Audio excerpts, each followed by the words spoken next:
bien las aguas, dejarlas que se calmen, ¿sí me entiende? Se calma la mente, pensamientos, sentimientos, emociones, introducirle palabra y seguir.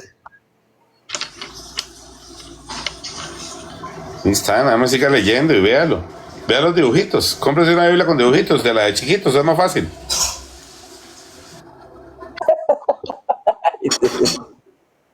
De mucha bofetada. Es que es fácil, no dice la Biblia que seamos como niños. ¿Qué tiene de malo usar una Biblia de chiquitos? ¿Qué tiene de malo? No tiene nada de malo. Saludos ahí, Andrés. Don Andrés, saludos, ¿cómo está? Dios te bendiga, hermano John, amén. Mi hermano John, una preguntita, pues es que pues tengo una duda, ¿sí? Referente a un tema que estaba hablando un judaizante, pues me quedó la duda. No es que yo crea en eso, sino que me quedó la duda. Y es que el hombre estaba hablando sobre el tema del nombre de Yeshua o el nombre de Jesús. Estaba diciendo que a mediados del año, bueno, un año que el nombre de Jesús no existía. Existía el nombre de Yeshua. Y porque la J no existía en ese tiempo. ¿Es verdad ese tema, mi hermano? Sí, de todas formas el idioma español no existía en ese tiempo tampoco. Pero no altera para el bautismo, o sea, por ejemplo, para la salvación, ¿no altera eso? No, porque legalmente dijo que iba a hablar en otras lenguas a este pueblo y está profetizado que iba a hablar en varios idiomas. Inclusive si un judío dice que en nombre de Jesús no se puede decir en otro idioma, rompe la Torá, porque por ley tiene que decirse en varios idiomas, no se puede decir en un solo idioma. Antes no está mal dicho, porque yo estaba con esa inquietud y dije, pero entonces me toca volverme a bautizar pero en Yeshua ahora. No, porque dice Pablo en Corintios 14 que, como está escrito en la ley, en otras lenguas y con otros labios hablaría este pueblo. Y dice que él trasladó el idioma a todas las lenguas, a todos los idiomas que conocidos. Entonces, el evangelio no está asociado al hebreo, eso es una mentira. El hebreo fue un instrumento, pero no puede trabajar solo, ocupa el griego. La Biblia dice que es prohibido, tiene que hablarse en varios idiomas, no se puede testificar solo de una forma, no puede usarse solo el hebreo. Por ley, mínimo se ocupan dos, pero él lo tradujo a todos los idiomas. Entonces es completamente válido en el idioma en que usted conoció el nombre, pronunciarlo, y hace milagros y señales, y él lo ha respaldado. El tema de las raíces hebreas son un culto al idioma, no una enseñanza a Jesús, son un culto al idioma. No es lo mismo que una enseñanza en Cristo. Bueno, y otra preguntita, porque es que hay otro personaje, bueno, ese ya me quedó claro, me quedó clarísimo, gracias, mi hermano. Ahora, otra preguntita, dice que el nombre de Jesucristo fue también asociado, no dicen los originales Jesucristo, sino Jesús, lo asoció la Iglesia Católica, Jesucristo. Sí, el nombre Jesús es Cristo, pero ellos hacen un resumen y le llaman Jesucristo, pero es Jesús el Cristo. Eso sí es correcto, el nombre de Jesús es Cristo. O sea que en el bautismo, esa es mi pregunta, si en el bautismo se utilizó el nombre de Jesucristo y no Jesús, ¿altera? Un idioma, mira, para que te quede tranquilo. En Apocalipsis, cuando ven la multitud vestida de blanca, hay de toda tribu, lengua y nación. De toda lengua. Dice, de toda tribu, lengua y nación. O sea, si hubo una tribu en algún lado, es que hubo una tribu en África, de esa, aunque sea uno, todo se cumple. De toda nación, todas las naciones que existieron, todas van a aportar. Chinos, indios, lo que sea, cualquier nación, cualquier país que existiera va a aportar. Y de toda lengua. ¿Será por eso cuando él habla del socorro de Efraín, hermano John, habla del socorro de Efraín, y cuando van a ungir a Efraín y a Manasés, cruza los brazos y le dice, sí, y Manasés esto y lo otro, pero es que Efraín va a ser padre de multitud de naciones? ¿Sí? Y vea, cuando usted lo agarren con ese tema del idioma y todas esas cosas, usted simplemente va a Apocalipsis y le dice, en mí, se va a cumplir esta parte de Apocalipsis y yo tengo que aportar mi nación, mi tribu y mi lengua, porque todas las lenguas conocidas lo van a decir. No dice la Biblia que todas las lenguas del mundo va a ser un solo idioma. Por eso le digo, las raíces hebreas no es una enseñanza bíblica. Las raíces hebreas son personas que rindieron culto al idioma hebreo. Y son ritualistas del hebreo, no de la Biblia. Si lee la Biblia, dice, no, de toda tribu, lengua y nación. Si son del hebreo, de raíces hebreas, dice, todos tienen que ser Yeshua. El que no llega a Yeshua no se salva. Para ellos lo salva el idioma, ellos no lo salva la fe en Jesucristo.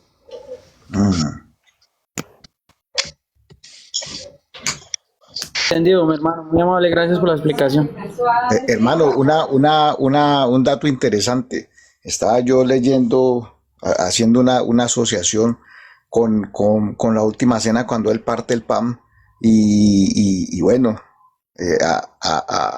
supongo yo que la mitad del pan fue entregado y sabemos que este es mi cuerpo, él habla que es su cuerpo, esta es mi iglesia y a los judíos le entrega una parte y ellos pasan por gran tribulación, pero él se queda con la otra parte y cuando él dice yo os tomaré a mí mismo y los llevaré, pues haré morada para llevarlos. Entonces yo me acuerdo del camino a Emaús cuando ellos venían discutiendo y cuando él parte el pan en esa cena, a ellos se les abren los ojos, ven que es Jesucristo, pero se les desaparece de la vista porque el Señor Jesucristo les dijo es que ustedes son tardos de corazón para creer, no para recordar lo que yo les había dicho. Ese día hay una ascensión. Dice que los sacó fuera hasta Betania y alzando sus manos los bendijo y aconteció que bendiciéndolos se apartó de ellos y fue llevado arriba. Entonces, también estamos hablando de Hechos 1, 10, eso fue a los 40 días, 10 días antes de Pentecostés, me imagino, pues porque es 50, porque Pentecostés.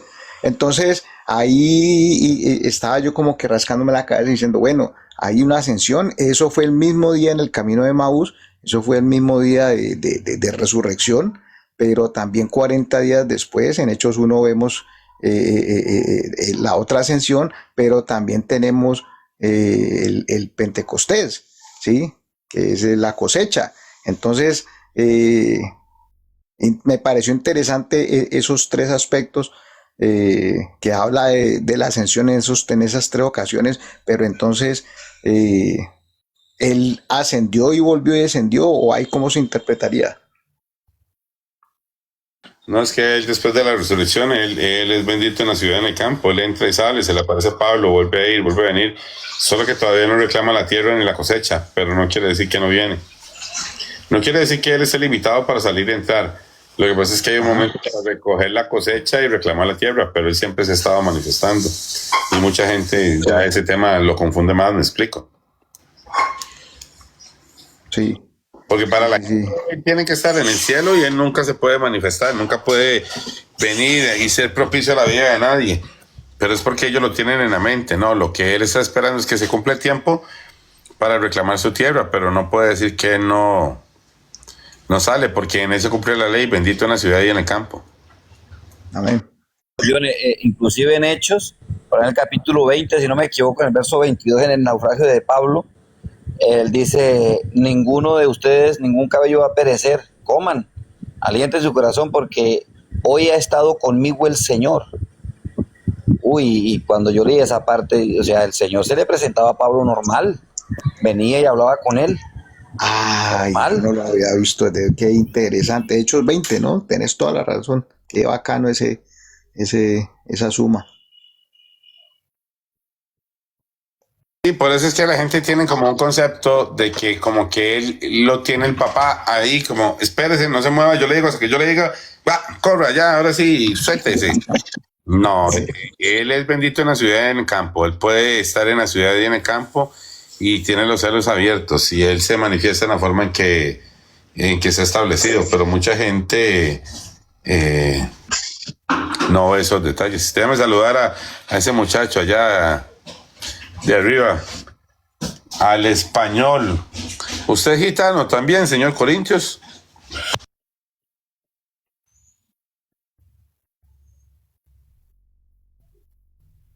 La paz de Cristo, hermano John, Andrés, hijo heredero. Lino, aquí les escucho. Hay mucho que aportar y muchas cosas que también que quiero por ahí confirmar. Pero diga, ya les escucho. Dígame una cosa, caballero, ¿usted también es gitano? Vuelvo a preguntarme, hermano, ¿qué pasó? Que si usted también es gitano. Gitano. No, esa nueva no me la he sabido yo. No, yo que sepa, no, pero no sé. Me podría decir, hermano, No, yo porque creí a los que gitanos usted, se denominan que son nómadas, que no tienen. yo creí que usted era de los gitanos españoles.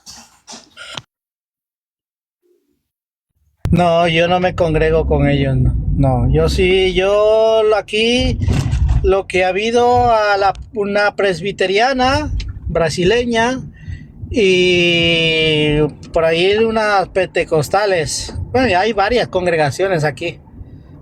Todo lo hacen por el tema del dinero, nada más. Bueno, vamos a ver por qué venía fuerte. Nico, ahora sí, cuéntanos, ¿por qué venía fuerte?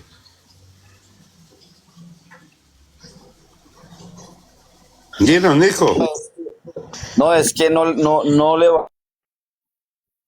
valieron, no le valieron eso a Templario, de que a Cristo se le adjudica los 4 rostros, porque no lo dice literal, no hay un texto literal que diga que Cristo tiene, o que Dios tiene rostro de querubín, o que Cristo tiene rostro de querubín. Entonces yo digo, uy, pero ¿cómo así? ¿Por qué nos van a desarmar de esa manera tan vil? Si se puede decir, ¿sí me entiendes? Sí, y yo me quedé pensando, para no caer en lo mismo, porque Templario tiene más claro ese tema. Templario ha entrado más en lo del querubín, Templario ha entrado más en lo de Gabriel y Miguel. ¿Sí me hago entender?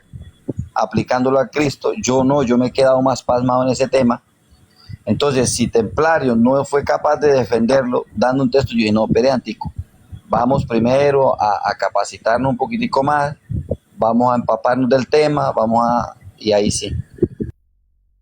Pero entonces no le mostraste en Isaías y en Ezequiel si el rostro de querubín era el mismo rostro de hombre. Claro, yo sí lo llevé a Ezequiel, yo sí llevé a Ezequiel. ¿A Isaías? Y a Isaías, claro, yo lo llevé, pero yo lo llevé más a Ezequiel porque el de Isaías no lo validó. Dijo que no, que esos 4 rostros no le pertenecían al Señor. O sea, sí, Vamos a ver. no lo representaban. Entonces hay otros 4 seres vivientes diferentes a los de Ezequiel. Claro. Son 8. Claro, entonces yo le llevé a los de Ezequiel 1:10. ¿Y a los de Apocalipsis? Y ahí sí, claro, y ahí sí los validó en Cristo. Y entonces no validan los de allá, pero los de acá sí los validan. ¿Y los de ¿Por qué? Porque Apocalipsis? Ezequiel... No, yo de Apocalipsis no la llevé. Porque Ezequiel 1:28, el versículo 28, termina diciendo que esta es la gloria de Jehová. Ahí termina diciendo que es, inclusive termina diciendo que hay uno sentado en el trono que parece con rostro de hombre y eso. Entonces, El ser viviente con rostro de hombre en Apocalipsis, ¿ese rostro de quién es? yo lo tengo claro, sino que de todas formas, como no hay texto literal, piden un texto literal, lo hacen quedar uno como que hay inferencia. Como que no hay un texto literal. Entonces en el cielo hay 2 corderos. No, yo lo tengo claro. Sino Ah, que eso me ellos faltaba. piden- Ahora tienen 2 corderos en el cielo. ¿Quieren textos literales? Que me muestren que en el cielo existe otro cordero que no sea Jesús. No, mira, yo lo tengo claro, sino que las personas, estas que te digo, están pidiendo un texto literal. Y la verdad yo no quiero incurrir en... Porque ellos piden textos literales y ellos no dan textos literales de la mitad de lo que dicen. ¿Por qué no me los echas ahí un rato? Es que se van para allá, hablan de los temas, después los hermanos quedan con duda. Y no solo hay que darles la palabra, sino hay que infundirles ánimo, ponerlos firmes y cachetearles para que no los cacheteen allá. La verdad voy a ponerme a estudiar el tema. Eso también pienso yo, que mejor cachetearles aquí para que no les cacheteen allá, ¿eh? Aquí en la casa primero la corrección de tu hermano. Usted ha visto lo que hacen, vean, los ven en online por allá sueltos y los agarran y les dan. Pero cuando ya uno está ahí acompañándolos con el live, no se ponen y no sacan los temas y no los discuten. Pero sueltos, se le pone a Juan David, no lo pueden ver un segundo suelto porque lo quieren agarrar y machacarlo. A Templario lo ven por allá solo. Claro, Templario se va a volar espada solo a veces, entonces de ahí le toca aguantar de que le peguen sus golpes, ¿verdad? Pero cuando estamos ahí juntos en el tema, ni se arriman. Pero, ¿qué es lo que pasa? Recuerden que ustedes tienen que infundir respeto. No, esta es mi enseñanza, aquí estoy en la Biblia, aquí estoy firme y nadie me quiebra, y nadie me quiebra, y nadie me quiebra. La firmeza, ¿qué? ¿Cómo hacemos para que la tomen? La firmeza, buen día, hermano John, saludos a todos. Toca vez cursos de preparación acá, con su merced, foguearnos. Yo a veces quiero batir con ustedes. Llevar las marcas de Cristo como Pablo. Aprendamos eso, llevar las marcas de Cristo como Pablo. Una raya más al tigre no le hace daño. Pero ustedes no se pueden subir en un live a hablar de la Biblia y bajarse así que les dieron. No, usted tiene que subir con la espada y bajar con la espada victorioso. Más bien la agarra así, la escurre y dice, si yo he venido desde el live así de Templario y a veces tengo que agarrar y hacer la espada así, para que limpiarle son paños que salen ahí porque vienen ensangrentada. Pero oye, lo que pasa es que como se estaba compartiendo de todas formas, no, vamos a echarla, bueno, listo, se está hablando todo más del debate que tuvieron un poco de trinitarios hoy con Julio Clavijo. Eso fue terrible, ¿no estuviste, John? No, vi que John Félix estaba enojado con Eddie Alegría porque bajaron a Polo y le estaban reclamando a Polo por un tema de la moderación que tuvo con ese señor. Escuché una pregunta que le hizo Cristiano Curioso, uno que él le hizo y otro que Cristiano Curioso le devolvió. Nada, Mike anda otra vez de necio poniendo videos, está discutiendo con ese tema de la muchacha, no hay forma. Cuando se pone loco con el tema de la muchacha no se puede. ¿Con quién quieres que discuta? Tengo que agarrarme con quién, dice. ¿Agarrarme con quién? Mira, sí escuché la pregunta John que... Montero. ¿Cómo está, caballero? Mira, escuché la pregunta que él le hizo a Joel Moody, pero llegué en el momento que él estaba argumentando. Lógicamente sobre Hebreos capítulo 1, pero usted sabe que a mí no me gusta la forma en que él argumenta, porque él abre puertas a la argumentación gramatical, ¿me explico? Él le decía que en Hebreos capítulo 1 deberíamos de pensar que es Dios restituyendo en el hombre la herencia y no que hay un Dios dando la herencia a otro Dios, y él lo cuestiona mucho, pero es que a veces no tiene el contexto legal de por qué se dice de esa forma o no lo plantea. Y después escuché cuando Cristiano Curioso le hizo la argumentación de los dos Jehovás y él fue un momento de Deuteronomio y trató, pero cae mucho en el discutir con ellos de si son dos Jehová o no. O sea, sí pensamos eso. Pero John, él se estableció mucho en Isaías, en el Yahweh eterno, en el único Yahweh que se manifestaría, en el único Salvador. Este es mi nombre eterno y no hay otro, no conocerás otro Salvador fuera de mí. Es que vamos a ver, por ejemplo, yo lo veo de otra forma. Yo veo que cuando una persona le dan un texto y se va para otro texto es porque tiene problemas con el texto que le están dando. Yo siento y siempre he sentido eso, que en un debate usted no puede dejar dudas.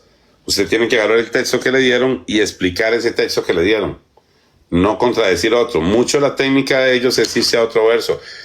Por ejemplo, alguien me dice, Juan 3:16, no, sí, sobre ese mismo verso. No, yo creo que en ese verso Jesús es el Dios porque Él es el único Dios verdadero, y sobre ese mismo verso resuelvo y le pregunto sobre el mismo verso para quebrarle su propia pregunta. A mí, yo no soy como muy fanático de cuando van a otros versos. Y sí he visto que ese señor habla muy rápido de otro verso y para mí, criterio personal, podría tener una mejor oportunidad de contestar directamente la pregunta. Pero es cuestión de gustos de debate. No estoy diciendo que lo que él hace está mal. No todos debatimos de la misma forma, ¿verdad? No, no, el hombre, al contrario, el hombre hoy debatió bien. Oiga, de todas formas, él solo como contra 8, complicado. Lo que estaba diciendo John Félix fue que él dijo que no estaba preparado para el debate y que no iba a contestar. Entonces que eran como preguntas casuales, que no estaba en el detalle de un debate serio. ¿Me explico? Quiso fue hablar con ellos, él quiso hablar con ellos, sacó el día hoy, el rato para hablar con ellos, pero tú sabes la malicia de ellos, la malicia de ellos, la de Moody, la de Lastra, pero a Lastra le pegó una arrastrada muy fea. Uy, el hombre con la Lastra se fue dolido. Yo es que no lo vi, como te dije, creo que fue como una respuesta de Joel, la argumentación de él, la pregunta de Cristiano Curioso, y ya después estaba preparando algo que tenía una reunión muy importante y no me podía quedar tanto tiempo escuchándolo.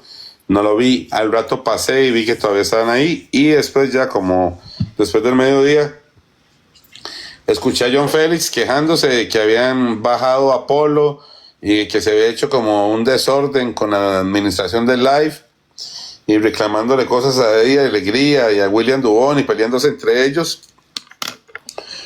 porque parece que ellos consideraban algunos que Apolo fue muy suave al no obligarlo a contestar las preguntas cerradas, pero John Félix indicaba que él, que estuvo del inicio del debate, yo no lo vi, que cuando se subió este caballero, él dijo que no venía en plan de debate a contestar preguntas cerradas, sino un diálogo más abierto.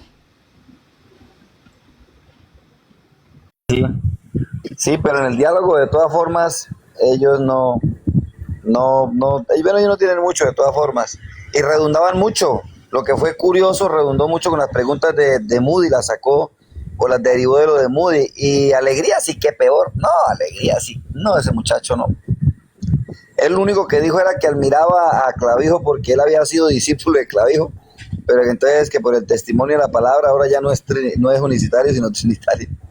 Fue lo único que dijo. Don Fabián y don Julio Guerra, saludos, ¿cómo están? Un gusto saludarlos, ¿cómo han estado? Amén. Bendecido, o a todos. Sí, yo no hubiese, era el debate de Clavijo con Moody, o eso no era un debate. Fue como una visita de Clavijo al live de William Dubón. Ah, sí, escuché en otro live, creo que fue en el de no me acuerdo cómo se llama ese muchacho, que le estaba contando a Sama que se había dado ese debate de Clavijo con Moody, pero no, yo seguí de largo y no le presté atención a los detalles, pero yo no conozco ni lo he escuchado nunca ese Clavijo, y Moody con su filosofía no creo que, pero bueno, no sé qué tal estuvo. Yo la verdad no, solamente escuché el comentario de que había habido un debate entre ellos, pero no. Es que yo nunca he escuchado la postura de Clavijo, no sé qué tanta profundidad tenga en sus temas, no sé. O en cuanto a la unicidad, tampoco sé hasta dónde. Porque uno con escuchar, uno determina en el espíritu si hay profundidad en el conocimiento de todo, pues, ley, profeta, salmo, cumplimiento, orden. Ahí uno se da cuenta. Y detalles también. Yo antes de escuchar al hermano John, yo escuchaba a Clavijo.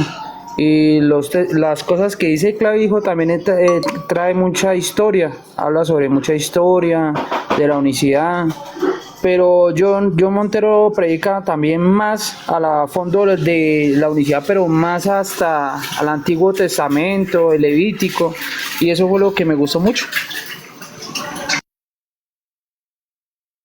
Se dice es que todo el contexto bíblico y del plan de Dios es algo legal.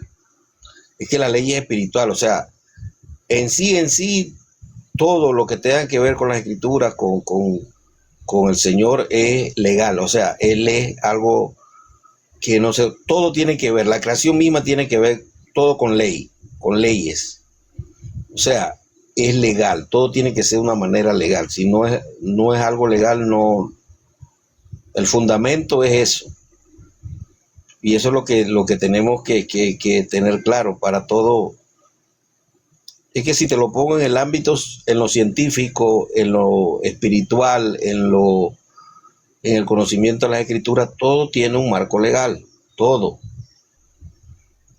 porque él es el legislador. Entonces, cuando nos desviamos a la lógica, a lo que yo creo, al pensamiento filosófico, ahí ya caemos en adulterio, por decirlo así, o infidelidad, porque el hombre nunca va si no es por medio del espíritu, a dar con la perfección, porque a pesar de que es ley y es un plan, es perfecto, no tiene errores.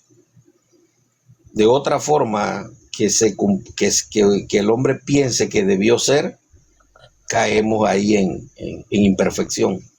Yo debatí mucho tiempo con los ateos. Los ateos es una discusión filosófica, 100%. No hay forma de llevarlos a la escritura. Ellos no leen la Biblia y no te valían nada. No te valían nada de lo que está establecido en la escritura. Entonces, para ellos son puros criterios filosóficos. Y a mí no me gusta en eso, porque entonces cuando usted le abre a un trinitario la puerta de la filosofía y usted da una explicación razonable, él puede creer que puede tener un mejor razonamiento. Pero cuando los dos estamos sometidos a un texto y estamos sometidos a un principio bíblico, ninguno puede romperlo. Tiene que ser ordenado conforme a la escritura. Entonces es más fácil someterlos con la escritura que con la filosofía. La filosofía termina siendo en un dime que te diré. ¿Me explico? Vamos a ver, John, lo científico, la base de ello es ¿cómo es que? El ensayo y error o verificar algo.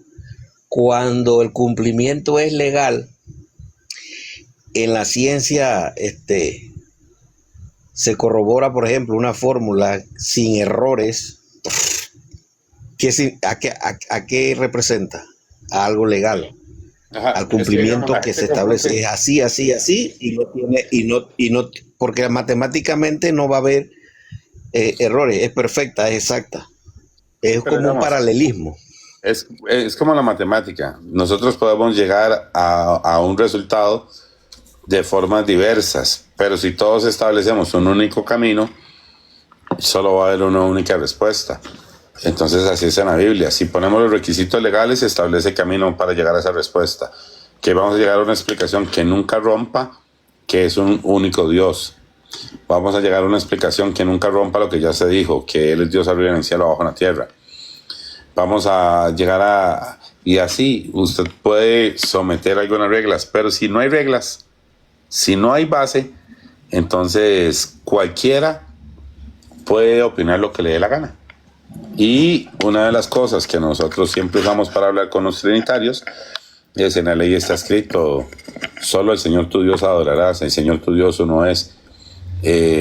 La unicidad de Dios sin términos legales no se puede argumentar, no se puede llevar a la filosofía, no se puede llevar el razonamiento de porque, como decía él decía, si es Dios no necesita heredar nada.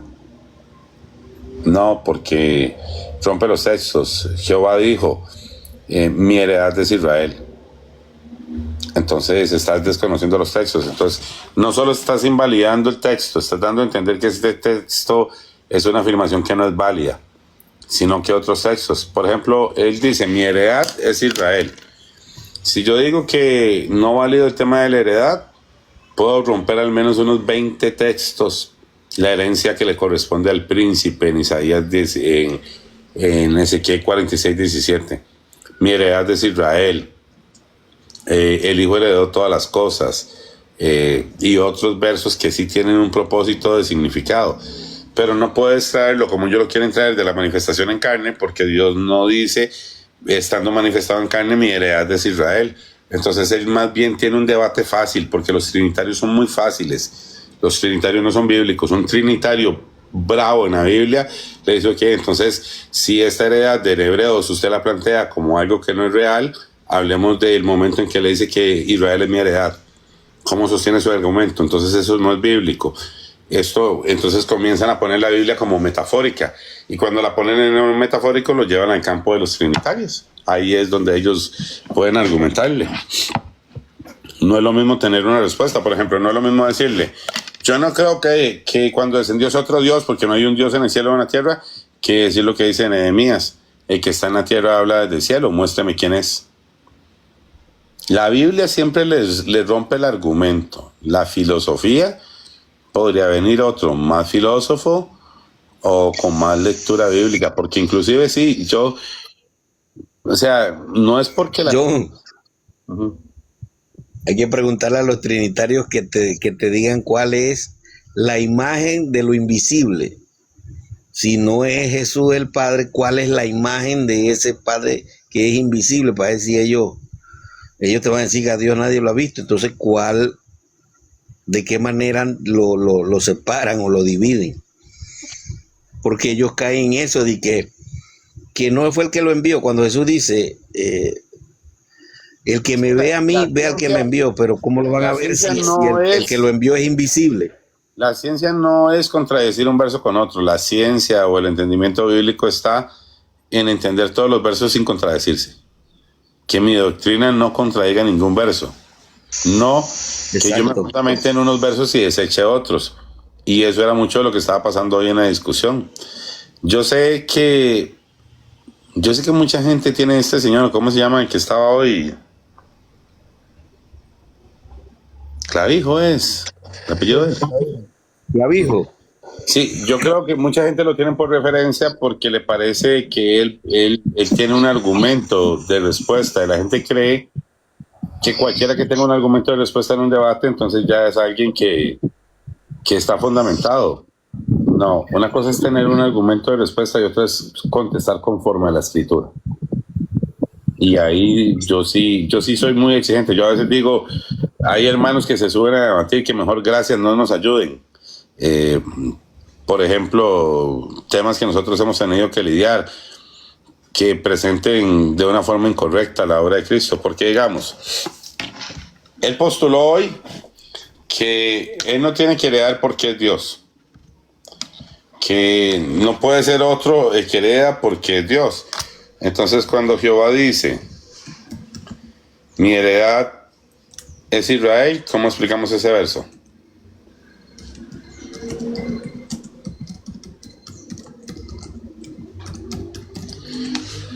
Ahí es donde usted los lleva a los versos. Y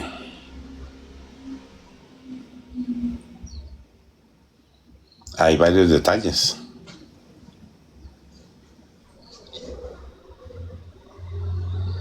Es más,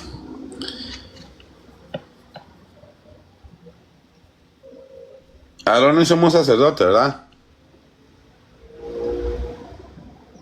Sí, claro. ¿Qué haría Aarón como sumo sacerdote?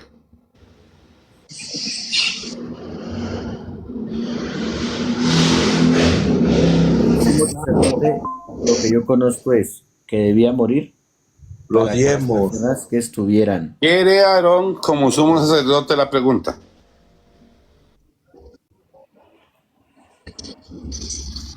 Yo nunca les hago preguntas que no están en ahí. Espere. Las demás tribus heredaron la tierra, pero a Aarón, que es sumo sacerdote, la tierra de él es el Señor. Dice, entonces el Señor dijo a Aarón, no tendrás heredad en tu tierra, ni tendrás posesión entre ellos. Yo soy tu porción y tu herencia entre los hijos de Israel. ¿Quién es la porción del sumo sacerdote? El Señor. Jehová. Jehová, Jehová. El sumo sacerdote hereda la porción, él es la herencia. Entonces, ¿de qué te habla el libro de Hebreos?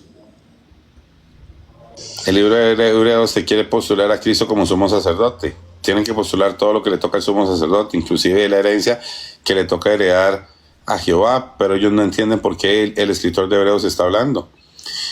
¿Cuál parte del libro de Hebreos no habla de sacerdocio de Cristo? Toda.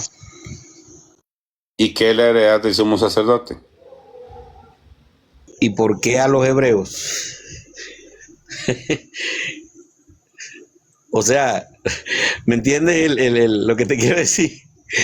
Que precisamente que esa carta a los hebreos habla del sacerdocio, no es casualidad.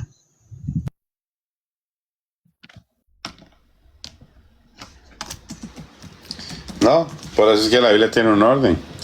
Pero entonces decir que él no hereda nada, es lo mismo que decir que el sumo sacerdote no hereda nada. Entonces ya invalidas, porque si él no tiene la herencia y no la hereda como sumo sacerdote, no tiene ministerio. Si no es sumo sacerdote, no presenta el cordero. Si no es sumo sacerdote, no presenta el cordero, no nos redimió. Y ahí vas en efecto cadena.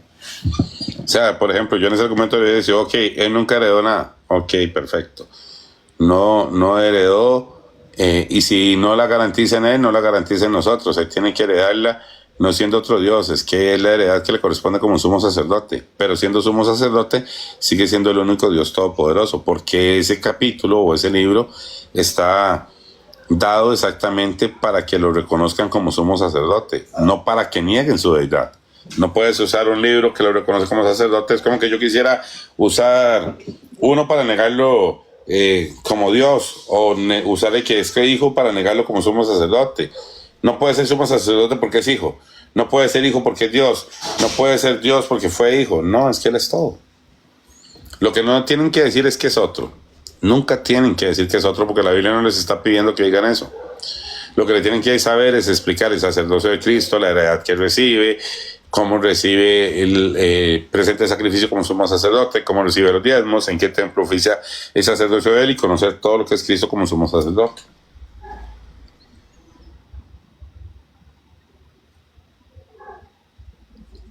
Porque si no es un efecto cadena. Eso sí lo entendí, Cantuela. O sea, cuando la Biblia o el capítulo le adjudica a él a hijo, es porque él es hijo, pero en otro le va a adjudicar que él es el padre, no contradiciendo que él es el hijo también. Sí, no es negando que no se debe considerar que no recibe una herencia, no negando que no es un hijo, no, él es hijo, él es plenamente hombre, él es plenamente llamado hijo de Dios, él nació, y él tiene que ser reconocido como hijo. Lo que no tienes que decir es que es otra persona, es que es el mismo que nació como hijo, es el mismo que está en el cielo y lo llena todo. El mismo que fue cordero, sumo sacerdote que presenta su propia sangre. El mismo que sumo sacerdote es templo.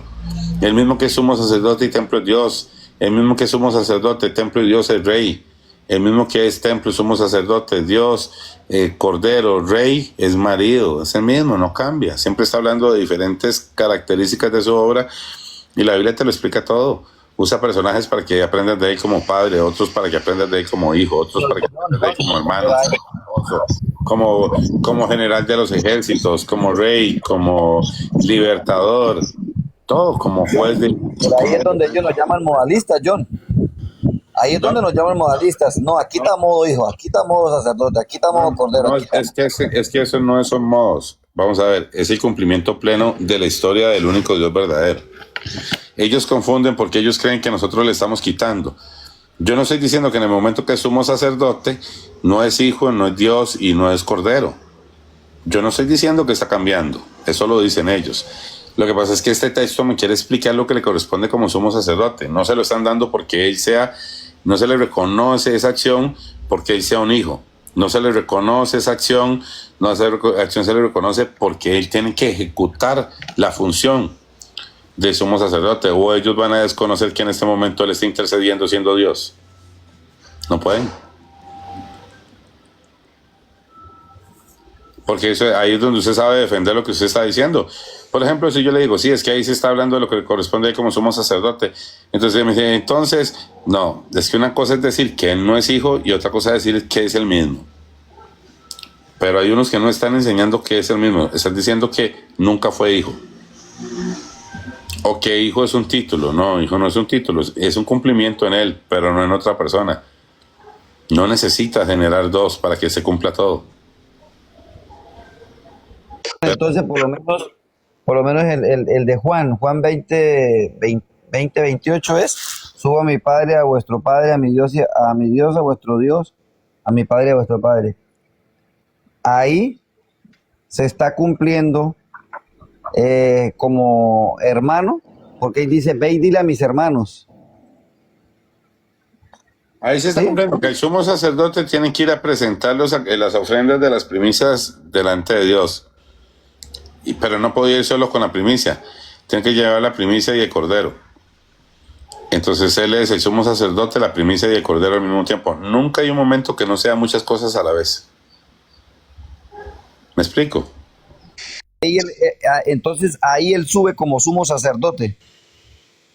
Sí, él asciende, por eso asciende en la nube con vestiduras blancas. Él sube siendo sumo sacerdote, y como sumo sacerdote siendo la primicia, porque él es el primero de los resucitados, y también siendo el cordero. Sí, has visto que en la fiesta de Pentecostés está el cordero, digamos, está el cordero y el pan.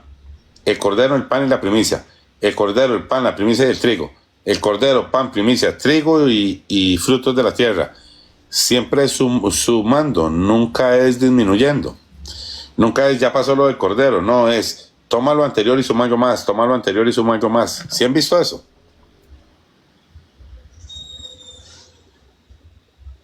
A ver, John, cuando decimos nosotros que el sumo sacerdote se despojó, ¿no?, de sus vestiduras, en el momento que él se vuelve a vestir de sus vestiduras, ¿es en el bautismo cuando es el lavamiento, la confirmación? ¿O él nunca ha dejado de ser el sacerdote con sus vestiduras? No. Porque ahí ya tengo un pequeño yo... El sacerdote no tiene nada que ver con las vestiduras. El ser sacerdote es algo que él siempre ha sido. Él es sacerdote para siempre, él es sacerdote eterno. El sacerdote durante su sacerdocio tiene que ir varias partes. Por ejemplo, cuando él visita todas las ciudades que tenían que visitar, por eso él va a muchas ciudades, es porque el sacerdote tenía que visitar la ciudad de refugio. Cuando él se despoja de sus vestiduras es porque el sacerdote, cuando no está en el templo, se las tiene que quitar, pero se las tienen que poner para estar en el templo. Por eso en Apocalipsis lo ves vestido de blanco y en otros momentos no te hacen énfasis que está vestido de blanco, pero no deja de ser el sumo sacerdote. Dicen ahí, el hábito no hace al monje. Es una buena enseñanza. La función de sumo sacerdote no es por las vestiduras, es siempre, pero no las puede usar fuera del templo. Entonces cuando él sale del cielo, ¿dónde habitaba el Señor cuando estaba en el cielo? Es la pregunta, bíblicamente.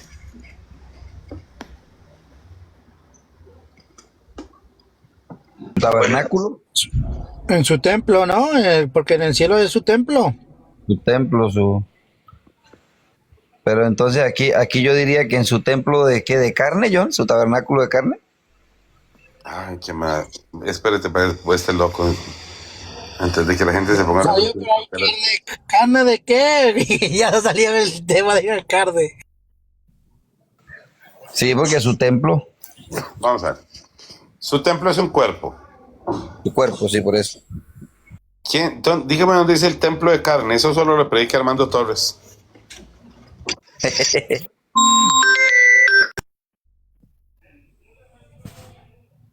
El templo es un cuerpo, ¿cierto o no?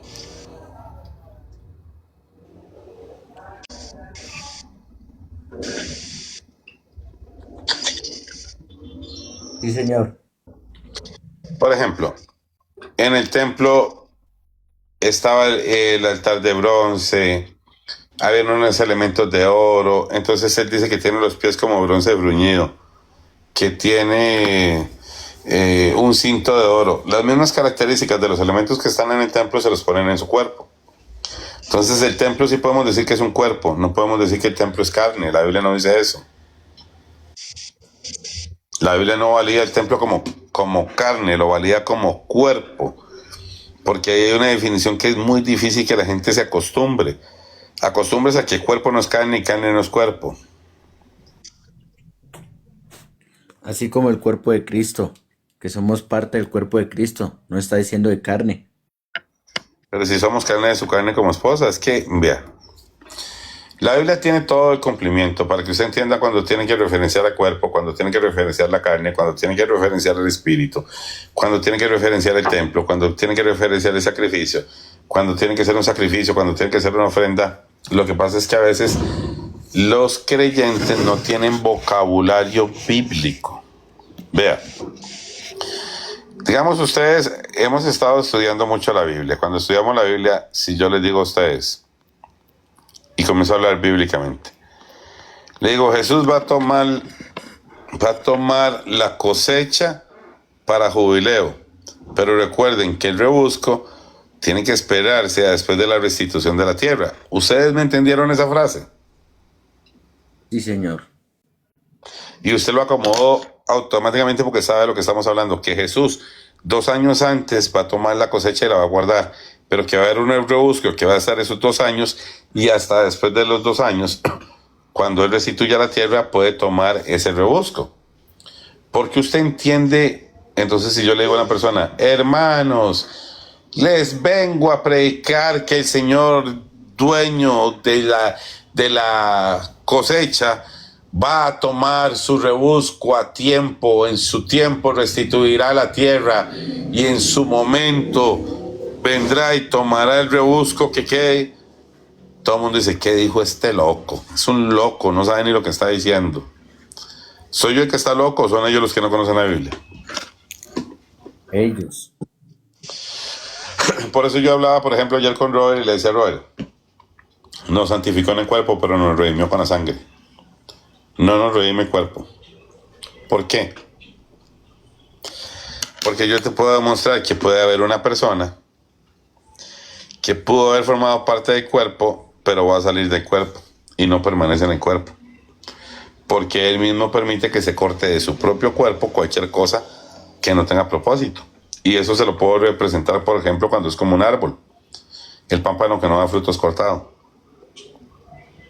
Ahora, si Él corta su cuerpo porque le es ocasión de pecar a su cuerpo y se corta un dedo, ese cuerpo queda sin mano, sin dedo.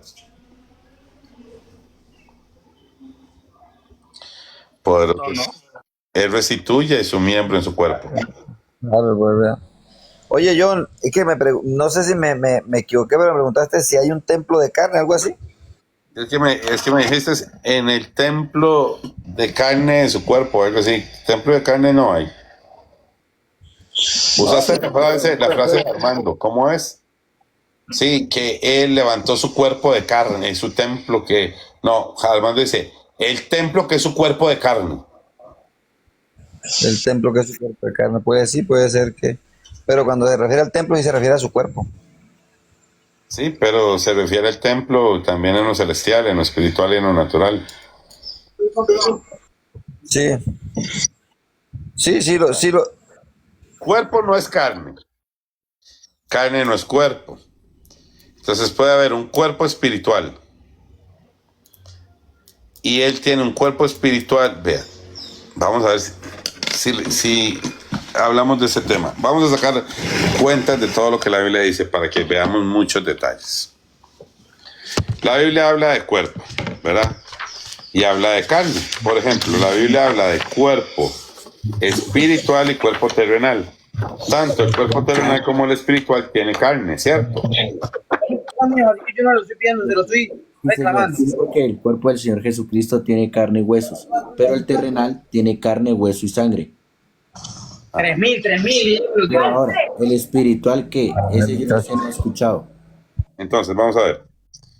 La Biblia pone el término cuerpo. En el cuerpo vamos a ver que está terrenal, espiritual y celestial. Nosotros podemos afirmar por testimonio bíblico que el cuerpo terrenal tiene carne, huesos y sangre.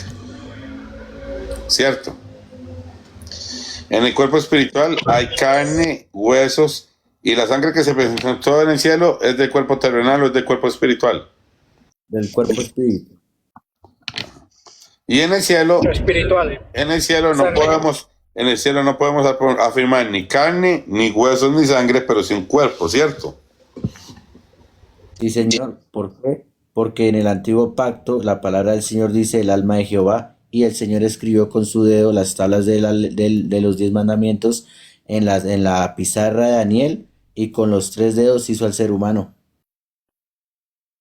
Entonces sabemos que la carne y los huesos es algo en lo que él participó y se hizo como nosotros, porque son cosas que trascienden al hombre. El hombre tiene cumplimientos terrenales y espirituales, o nosotros en Cristo solo tenemos cumplimientos terrenales. No, también tenemos espirituales, porque nosotros hay un hombre interior y un hombre exterior. Ajá. Y son cumplimientos, pero las promesas, pero los celestiales son promesas. Todavía para nosotros no está la plenitud de lo celestial. Todavía no. Ahorita la gente puede decir, no, yo tengo una relación con Cristo y me uno con Él en el Espíritu y soy parte de su cuerpo. Y usted puede hablar del cuerpo y soy carne de su carne y hueso de sus huesos y su espíritu está en mí. Y usted puede hablar del espíritu, porque ahora ya hablamos de cuerpo. El cuerpo tiene terrenal, espiritual y celestial. Luego está el espíritu. Está quien es un espíritu como Él y nosotros que tenemos un espíritu. No es lo mismo hablar de los que tienen un espíritu que del que es espíritu. Pero espérate, yo puedo decir que ese templo que es espiritual, ¿sí? Ese templo que es espiritual, tiene carne, John. Porque fue claro lo que le dijo, un espíritu no tiene carne ni huesos como veis que yo tengo, carne, ni Pero huesos. ahí se refiere al cuerpo del esposo, como Adán. ¿Por qué él necesitaba hablar sobre que él tiene carne y huesos? Porque se cumple lo que dice Adán. Ahora esta es carne de mi carne y hueso de mis huesos. Y el cumplimiento de la carne y los huesos está relacionado con ser una sola carne en el esposo y la esposa. Eso, No con el templo. me corriges, eso es mientras que nosotros pasamos a esa etapa ya de tener cuerpos glorificados como Él, porque Él es la primicia de nosotros. No, porque él dice que va a ser su marido para siempre. Entonces siempre va a haber esa relación de que son uno y el esposo y la esposa.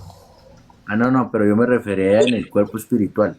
Es que Es mira, complicado porque cuando no, el texto, lo complicado no, pero es es que cuando el texto sale, se viene algo más, ¿me hago entender? O sea, mira, no se viene algo más. Mira, lo que pasa es esto, que no lo hablan en los términos bíblicos. O sea, yo puedo usar los términos bíblicos para decir, ok, la carne tiene que ver con el cordero, con la redención.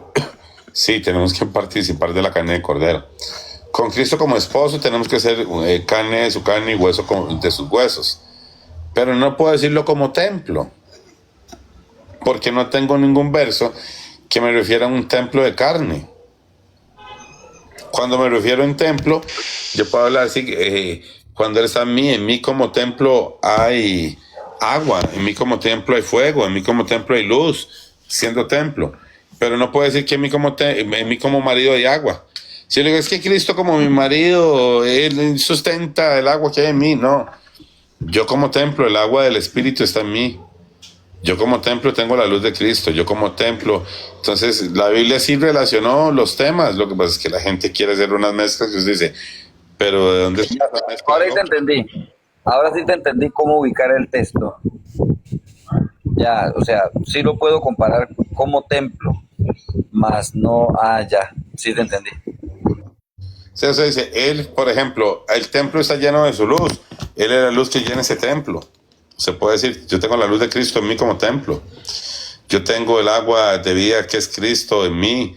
En mí está su fuego consumidor, está Él que es fuego consumidor. En mí está su pacto y Él es el mismo pacto. En mí está su ley y Él es su propia ley. Todo lo que sea en Él. En mí está su imagen de cordero, su imagen de hombre, su imagen sacrificial de buey, su imagen de palomino, porque en mí está la imagen de Él. Tanto que yo la proyecto a las personas como internamente dentro de mí como templo. O dentro del templo no habían imágenes de Él.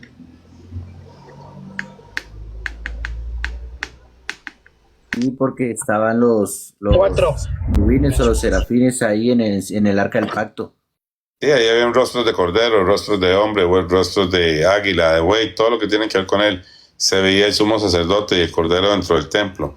Entonces en mí está todo lo que se cumple en Él como templo. Yo no puedo decir, es que, o sea, la gente hace algunas mezclas que no sabe explicarlas. Entonces quiere mezclar temas y entonces ellos creen que ya lo resolvieron. Es que el templo, ese cuerpo, su cuerpo de carne. No, su cuerpo de carne no era solo templo en ese momento. Su cuerpo de carne es el marido. Su cuerpo de carne tiene mucho más cumplimientos, pero usted solo lo quiere validar como el templo para decir, destruyeron un templo y lo reconstruirían porque cree que con eso sostiene la doctrina. No, es que no se trata de sostener doctrinas. Se trata de que la gente entienda el verso del que está hablando. ¿Me explico?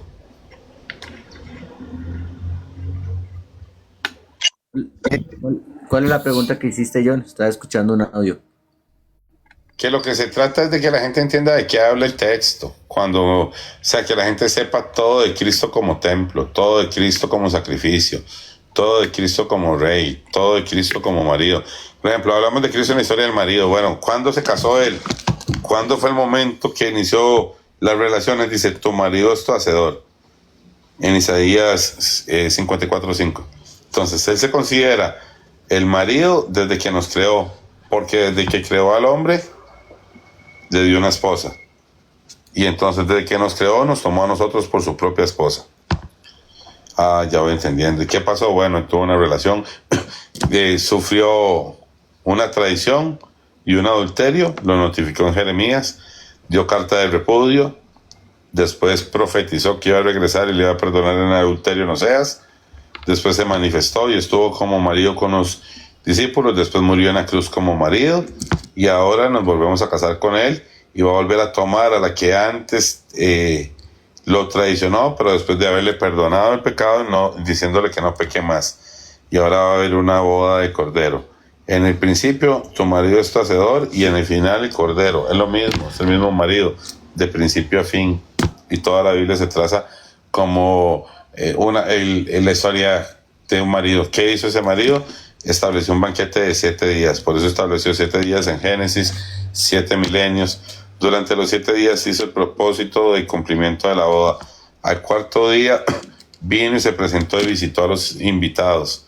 Cuando estaban los invitados, les presentó un misterio, igual que Sansón, el misterio de la piedad. Al final, algunos de los invitados que estaban con él se volvieron sus enemigos, porque los mismos invitados que él había traído a la boda, de los invitados, unos son sus enemigos porque quisieron atacar a su novilla, como en Sansón. Entonces la gente a veces no sabe ni quiénes son invitados. Hay invitados que vienen en contra de la esposa. Ok. Entonces él nos va a tomar en su segunda venida y nos va a guardar como trigo. ¿Ese es el momento de las bodas? No, las bodas culminan hasta el 7º día, al final del 7º milenio. O sea, alguien dice que las bodas duran solo en el cielo 7 años. Es mentira. Las bodas tienen que coordinarse hasta el 7º milenio, hasta que los enemigos que atacan su novilla los condena. ¿Cuándo pasó eso en la historia de Sansón? En el 7º día, al final del 7º día. No pasó al final del 6º. Todos esos cumplimientos se dan también, lo puedo relacionar, por lo menos, nos está hablando del marido, lo puedo relacionar como el padre, ¿no? Lo puedo relacionar como el hijo, lo puedo relacionar como el hermano, cuando empezó a ser nuestro hermano, dónde se cumplió, ¿cierto? Todo. La verdad te va a decir cuándo. Te va a presentar siempre en el momento del nacimiento del hijo, te va a presentar como lo trazas como padre desde la eternidad. No puedes trazarlo desde hijo desde el principio, no dan los textos. Pero si lo trazas como marido desde el principio, si lo trazas como padre, lo trazas como creador, viene en un orden. Desde el principio sí lo puedes trazar como legislador. Entonces algunos, dice, la gente no cree que en él hay manifestaciones o cumplimientos temporales. Sí, hay cosas que él solo las permite durante un tiempo en él mismo. No son eternas. No toda la plenitud de él es eterna. Por ejemplo, la ley ya no está vigente. Entonces en él hay cosas que se establecen que encuentran un cumplimiento y ya no son necesarias. ¿Me explico?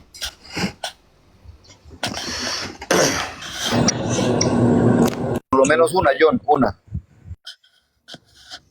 ¿Cómo? ¿Ya no hay más sacrificios? Bueno, listo, los sacrificios. Las leyes ceremoniales, ahí caben las leyes ceremoniales más o menos. En su momento, algunas leyes van a encontrar un cumplimiento. Ya no hay más sacrificio. Es que Y el diezmo. John, ¿cómo se llama? Eso que se mocha uno, ¿cómo es? La circuncisión, John. sí, la circuncisión fue por un tiempo. La circuncisión en la carne. O sea, hay algunas cosas que él hace. Eso sí, la circuncisión del corazón todo el mundo la tiene que tener. Algunos pueden no tener la de la carne, pero a ninguno le puede faltar la del corazón. Ahora, Una consulta. dime. Digámoslo, ya no estamos bajo la ley de la carne, sino bajo la ley del espíritu. Entonces, La Biblia no dice que hay ley para la carne. La Biblia dice que ya no estamos bajo la ley, que ahora estamos bajo el espíritu. Pero la Biblia lo habla como un régimen. la normal. Ya no estamos bajo el régimen de la carne, sino bajo el régimen del espíritu. Mucha de la gente no entiende y quiere hacer un cambio de ley, pero no entiende que lo que estaba dañado de la ley era el régimen, no la ley en sí misma. Por ejemplo, en Venezuela estaba dañado el régimen. Había un régimen dictatorial, había un mal régimen, un régimen corrupto. ¿Y qué fue lo que se necesitaba? ¿Un cambio de qué? De régimen. La ley no estaba mal. O sea, es como el proceder. El proceder. De los administradores. Él lo dice muy bien. Y la gente ha pasado eso toda la vida y está en la historia de la humanidad, pero no quieren entender la representación. Ah, ya. No estamos bajo el régimen de la carne. Pablo le sino del dice, espíritu. la ley es justa, santa y buena, pero a causa de la carne eran débiles para con la ley. La debilidad estaba ¿en dónde? En la carne. Carne. Ya en Y el él, régimen. y él lo cambia de régimen, le dice, ahora van a ser por el régimen del espíritu. Pablo no le está diciendo, porque Jesús dijo, yo no he venido a abolir la ley, sino que Pablo les dice que ahora están bajo el régimen del espíritu y no bajo el régimen de la carne.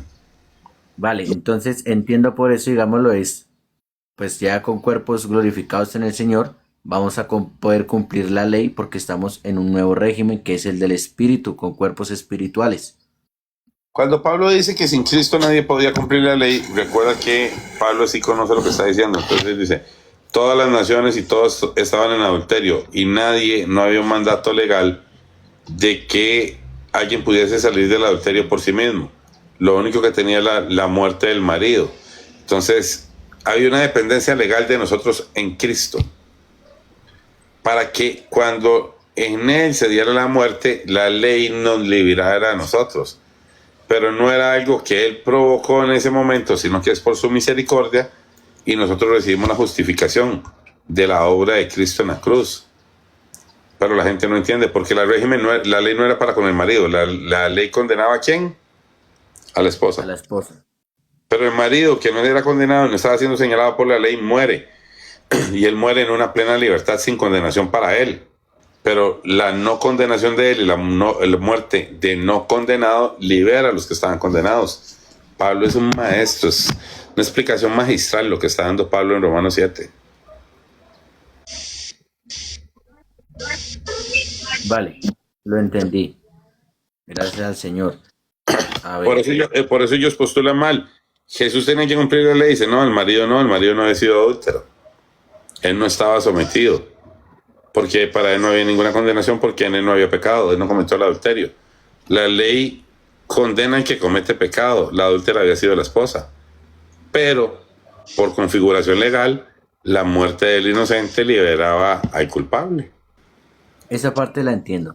en lo que quiero profundizar es más, digámoslo, cuando de pronto yo hablo con una persona y la persona me dice es que ya no estamos bajo la ley, sino bajo la gracia. Entonces, cuando la persona me dice que ya no estamos bajo la ley, esa persona pues está quitando cosas a las cuales sí o sí toca regirse, como por ejemplo la Eso es ley. una persona que no, es una ley que no tiene, una persona que no tiene entendimiento, porque ella no puede decir que no está bajo la ley si el nuevo pacto es escribir la ley en sus corazones. Ok, Entonces, vive sin ley en su corazón. No está en el nuevo pacto. ok. Por eso es que cuando la gente lee un texto cree que lo contradice y lo saca de lo que se está diciendo, pero como no entienden el propósito, entonces sí, ya no se va bajo la ley. ¿Por qué ya no se va bajo la ley? Porque el marido muere y ya no soy ya señalado adúltero. Pero bajo la ley del marido, no puedo decir que no soy bajo la ley que él pone en mi corazón. O sea, un verso no contradice a otro. Pablo lo está explicando. La gente no entiende que la condición legal va evolucionando en nuestra vida. Entonces, por ejemplo, Fabián no está casado. Mientras no esté casado, no le afecta la ley, no tiene que dar pensión, no tiene que darle su dinero y colaborarle a la esposa. Apenas se casa, le aplica la ley y tiene todas las responsabilidades sobre él. No puedes no serle fiel a Cristo si lo aceptas. Entonces Él te libera, pero cuando los coges, entras con una mente renovada y un entendimiento claro y te vuelves a someter a la fidelidad a Él. No puedes volver a estar adúltero porque el marido no puede volver a morir. Qué tremendo.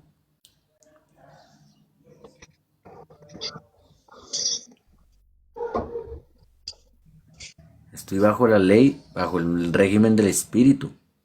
Ajá. Y la ley escrita en nuestros corazones, mucha gente niega eso. Entonces desnaturalizan la obra de Cristo porque sin ley, ¿cómo va a juzgar él al mundo? ¿Cómo juzga a los pecadores si no hay ninguna ley que condene? ¿Qué juicio? Usted llega a juicio y lo que vamos a decir es así. No, es que queremos que se anule este juicio porque no tiene fundamento legal. Ninguna ley sostiene este juicio. Y él le va a decir, no, venga acá. La ley escrita en los corazones de los gentiles y de cada persona. Porque Pablo dijo, porque cuando los que no son de la ley hacen las cosas de la ley, esos son ley para sí mismos, mostrando las obras de la ley escritas en sus corazones. Los que no tienen ley tienen la ley escrita en sus corazones y son ley para sí mismos.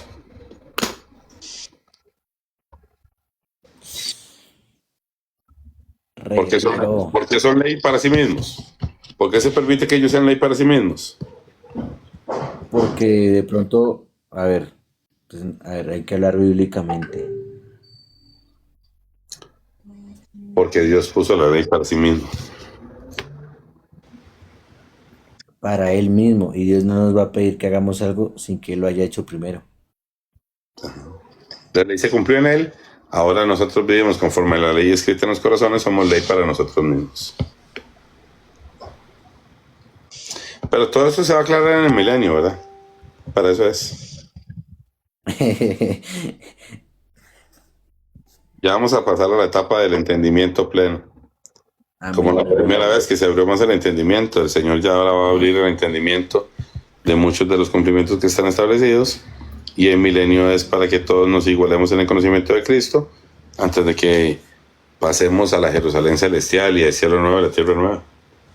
Porque es necesario que mucha gente aprenda muchas cosas que no ha aprendido todavía. Espera. Vamos a estar en el milenio antes de que pasemos a la Jerusalén celestial. Pero entonces, esa Jerusalén celestial, después del milenio, ya es la que desciende, ¿verdad que sí? Sí. Como una esposa ataviada para su marido. No es porque ya pasaron las bodas, no es que después sigue, no, ella desciende como una esposa ataviada. Las bodas continúan, porque vamos a estar casados con Él por la eternidad. Es que cuando nosotros subimos como la cosecha que es guardada para recibir la herencia, todavía no es el proceso de las bodas. Las bodas es hasta el final del milenio. Pero si le predicamos eso a la gente, se va a confundir porque no entienden por qué estamos diciendo eso, porque ellos les han predicado que van para las bodas de Cordero. No saben que ya están invitados desde el principio, porque nunca entendieron que las bodas de Cordero duran 7 años. Ahorita vamos para la parte que Él va a restituir la tierra y la herencia. ¡Qué tremendo! La Biblia lo explica muy en orden. Lo que pasa es que cuando la gente no sigue el orden de las historias y le mete conceptos en la mente de cómo quiere ser, una boda, según el contexto, es de 7 días. Como en la de Sansón. ¿Sí? Y Pedro le dijo, no olviden eso, que para el Señor un día son como...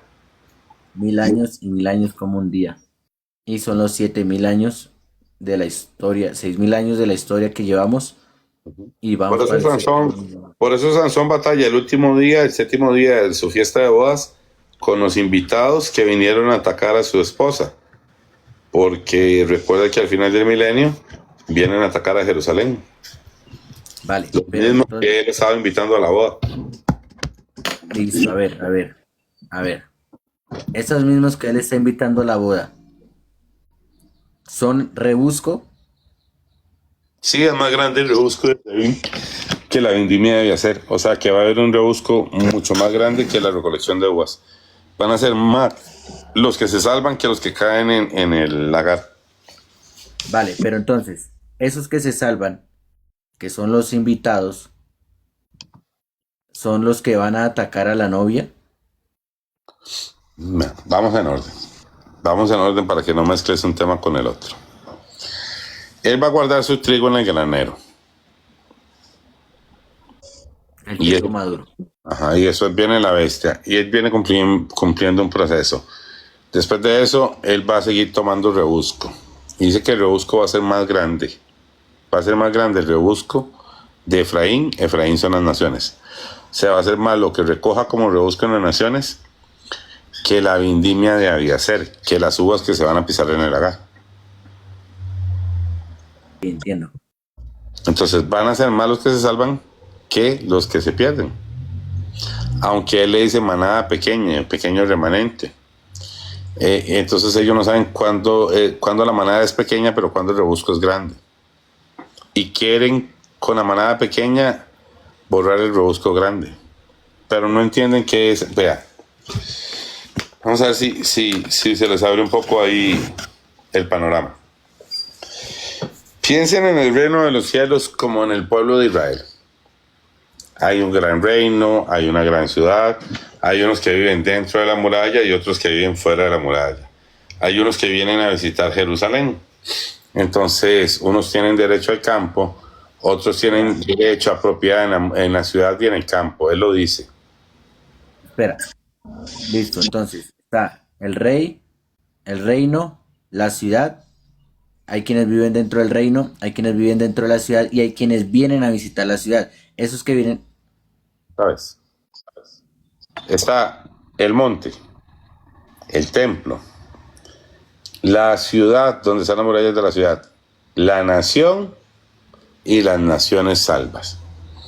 Entonces, si usted viene de afuera, viene de afuera y entra primero, digamos que ahorita es porque hay aviones y nosotros lo imaginamos diferente. Pero usted venía de una nación y usted cruzaba por Jerusalén, por Israel hasta llegar a Jerusalén. Lo primero que usted veía era al pueblo que vivía en los alrededores de Jerusalén, pero que era en Israel. Entre más iba más adentro, usted llegaba a Jerusalén. Y cuando llegabas a Jerusalén, ibas más al centro y llegabas al templo. Era como al centro, al centro, al centro de cada punto. Ahora él lo dice igual. Unos van a estar dentro de la ciudad, otros van a estar fuera de la muralla de la ciudad, pero siguen siendo pueblo. Y más allá de los que siguen siendo pueblo, van a estar los que son naciones. Él siempre lo dijo, él lo explicó igual. O sea, el cielo es exactamente igual que como el pueblo de Israel. El pueblo de Israel, el templo, el orden, todo es una sombra profética de cómo es en el cielo. un pequeño paréntesis. Hay quienes van a vivir dentro de la ciudad y hay también quienes van a estar dentro del templo, ¿cierto? Sí, recuerda que en Jerusalén era así. Todo el pueblo de Israel era llamado hijo de Dios. Pero dentro de los hijos de Dios habían unos que eran hijos del sumo sacerdote, porque trabajaban y le servían a él. Y dentro de los hijos de Dios habían unos que eran hijos del rey. ¿Todos los hijos de Dios eran hijos del rey? No. ¿Todos los hijos de Dios eran hijos del sumo sacerdote? Todos los hijos de Dios eran, perdón, ¿puede volver a repetir? Ok. Preguntas técnicas. ¿Todo el pueblo de Israel era hijo de Dios? Sí, señor. ¿Todos los hijos de Dios eran hijos del sumo sacerdote? No. Ok. ¿Todos los hijos del sumo sacerdote eran hijos de Dios? Sí, señor. ¿Es la misma condición ser hijo de Dios en el pueblo de Israel que ser hijo del sumo sacerdote? Uy. O sea, no porque si soy hijo del sumo sacerdote, tengo que cumplir ciertas Puedo ser obligaciones hijo de que Dios otro y no hijo ser de hijo del Dios. sumo sacerdote. Puedo ser un hijo de Dios de Israel y no ser hijo del sumo sacerdote. No tengo derecho al servicio del sacerdocio. ¿Todos los del pueblo de Israel son hijos de Dios? Sí, señor. ¿Todos los hijos de Dios del pueblo de Israel eran hijos del rey? No. Entonces usted va sumando. Si yo soy hijo de Dios porque soy de su pueblo, pero yo soy hijo del rey, pero también soy hijo del sumo sacerdote. Dios mío, entonces también puedo ser hijo del sumo sacerdote. Sí, los hijos del sumo sacerdote son los que heredan el sacerdocio y sirven en el templo. Si quieres, digamos, ser parte del pueblo, estar ahí en los alrededores, eres hijo de Dios. Si quieres vivir dentro de la ciudad, tienes que ser hijo del rey. Pero si quieres estar dentro del templo, tienes que ser hijo del sumo sacerdote.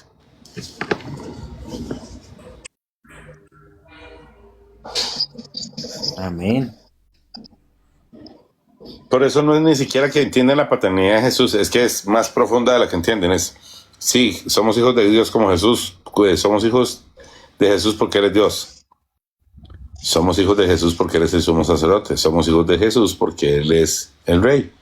Y al final de cuentas no es menos paternidad ni compartida. Yo soy hijo de Dios, del sumo sacerdote y el rey, que es el mismo.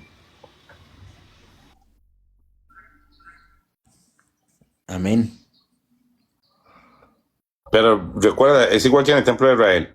Entre más relación, más profundidad, más adentro, más responsabilidad. Bueno, ahora necesito conocer eso. Mira, los hijos del sumo sacerdote estaban con él dentro del templo. Por eso es que no entienden las bienaventuranzas. En las bienaventuranzas Jesús no le dice bienaventurados porque ellos verán a Dios a todos. O sea, a Dios todo ojo lo verá, porque el rey sale y se pasea por medio de su pueblo. Y lo pueden ver, pero hay algunos que lo ven todos los días y hablan con él todo. ¿Me explico? Sí, señor. Los que eran sus consejeros, los que son sus ayudantes, sus siervos dentro de la fortaleza del rey, en ese caso están siempre en constante relación con él. Los otros tienen rey y lo conocen, pero no están en una relación con él permanente. Y ahorita pasa, hay gente que sabe que Jesús es Dios y que es el rey, pero ellos no hablan con él nunca. En cambio, alguien que le sirve habla con él todos los días. Uy, qué tremendo. Pero bueno, digámoslo, quiero conocer es mi servicio hacia él como hijo del rey y mi servicio hacia él como hijo del sumo sacerdote, del gran sumo sacerdote. Digamos, hay cosas que usted se acerca a él, vea, por ejemplo, no era lo mismo que cuando el rey salía, los que estaban en el pueblo se les encendía, lo adoraban, digamos, o lo reconocían. Otra cosa es cuando usted está en una relación con él. Por ejemplo, si yo soy hijo del sumo sacerdote, le digo, vamos a sentarnos a comer el cordero ya. Lavo sus instrumentos. Te sirvo, te ayudo en eso. Es diferente. Habían otros que solo lo veían pasar de largo. Lo pueden ver y saben que existe, pero está de largo en sus vidas. Así es la relación con el Señor, es exactamente igual. John, se me surgió una pregunta con lo que está diciendo lo del sacerdote y los hijos. Recuerda que ellos comían En el lugar santo. lo de las ofrendas y lo de que era, ¿no? Por el pecado del pueblo. Aparte también el rey también tiene que ver algo de eso del pecado del pueblo o solo era el sumo sacerdote y sus hijos. No, el servicio en el templo solo era del sumo sacerdote. Vamos a ver, la relación más profunda, de más cercanía a Dios, es la del sumo sacerdote. Aunque Dios se manifiesta con relación al rey, pero en términos de, de relación y de contacto, es más contacto directo el del sumo sacerdote que el del rey. Sí, pero no sé si me entendiste, me refiero acerca del pecado del pueblo. ¿El rey tenía que cargar algo o el rey no, nada, no? Vale, perfecto. No. El rey solo tiene... la casa, solo el sumo sacerdote y los hijos. Ajá, digamos, el rey sí tenía que defender al pueblo. El sumo sacerdote no sale a la batalla. La batalla la tiene que pelear el rey y defenderlo y proteger las tierras. El sumo sacerdote no hace eso. Pero el sumo sacerdote entra a lo profundo del templo a presentar el sacrificio. El rey le tiene que proveer al sumo sacerdote el cordero de la ofrenda, el sacrificio. Y el sumo sacerdote tiene que interceder por el rey cuando está en batalla. ¿Me explico? Y el rey le pide al sumo sacerdote que ore por él. Por eso ellos no entienden a Jesús, ellos creen que él está hablando con otro. No entienden que a veces el rey, por ejemplo, David le pide a los sacerdotes que intercedan por él, al sumo sacerdote.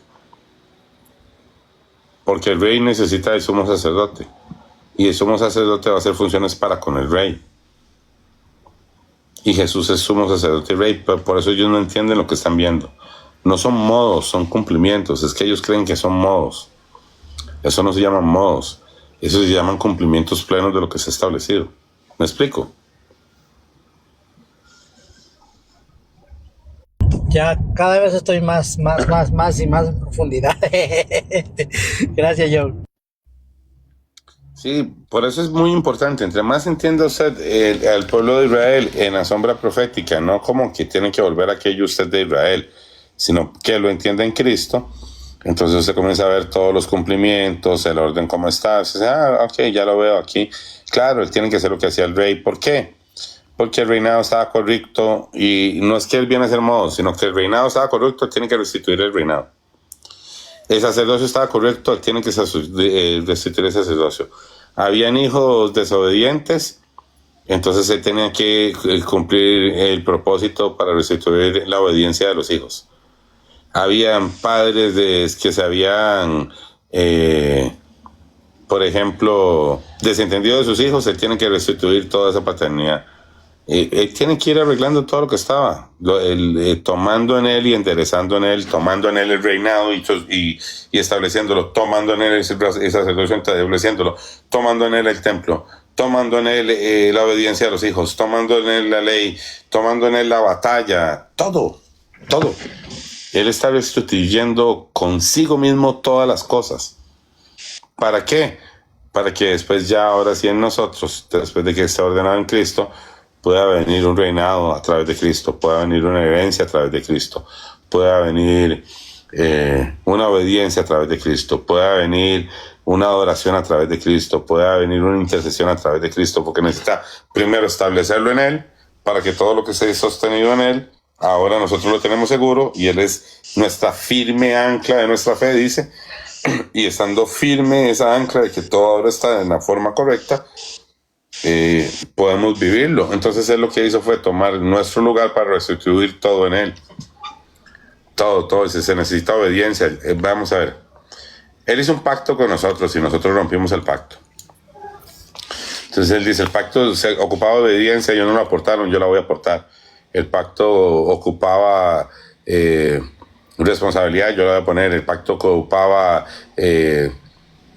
todo lo que usted quiera decir, obediencia, sacrificio, responsabilidad, amor. Entonces yo vengo, lo pongo todo: amor, gozo, paciencia, paz, benignidad, mansedumbre, templanza, todo lo que pedía. Él dijo, yo aporto todo lo que ellos no pueden aportar, pago por ellos, cumplo por ellos y me doy por servido. Y lo puso todo lo que nosotros nunca pudimos poner. Nosotros no pudimos con la obediencia, no había ningún obediente, no hubo ningún obediente. Entonces no hay quien interceda, no hay quien haga lo bueno. Entonces él dijo, bueno, yo voy a hacer lo bueno.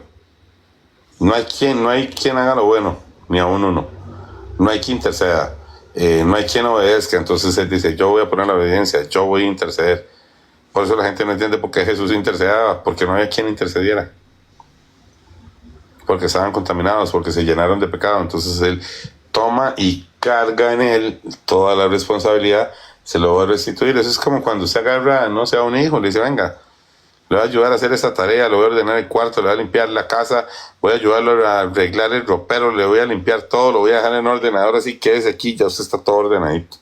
Usted lo agarra todo, le corta el pelo, ese día le hace de peluquero, le da de comer, le limpia el cuarto, le ayuda a hacer las tareas, le repara todo y usted dice, ya lo dejé completamente restituido, ya todo está en orden. Así vino él a tomar todo en él y ponerlo en orden. Compartan, ya vuelvo.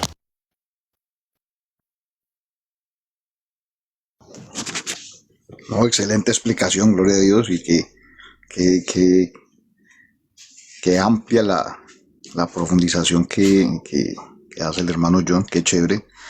Yo estaba por preguntarle, porque es que estaba yo leyendo, intentando como profundizar en el área de por ejemplo, el Pentecostés, y mirando que en el segmento de Pentecostés, eh, todos los sucesos, como por ejemplo,